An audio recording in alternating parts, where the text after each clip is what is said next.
নূপুরের দাম 1000 টাকা হলেও তার স্থান পায়ে, অথচ টিপের দাম 1 টাকা হলেও তার স্থান কপালে।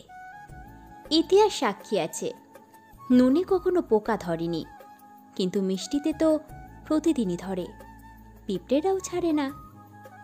মোমবাতি জ্বালিয়ে মৃত মানুষকে স্মরণ করা হয়, আর মোমবাতি নিভিয়ে জন্মদিন পালন করা হয়।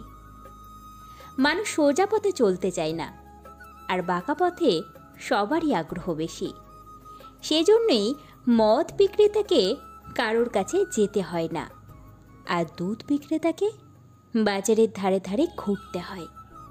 আমরা দুধ বিক্রেতাকে সর্বদা বলি, দুধে জল মেশাননি তো, অথচ মানুষ মদে জল মিশিয়ে খায়। আজ পর্যন্ত মানুষকে এইটুকুই চিনলাম, জানোয়ার বললে খেপে যায়, কিন্তু বাঘের বাচ্চা বললে খুশি হয়, অথচ দুটোই পশুর বাচ্চা। সত্যি মানুষ বড়ই আজব।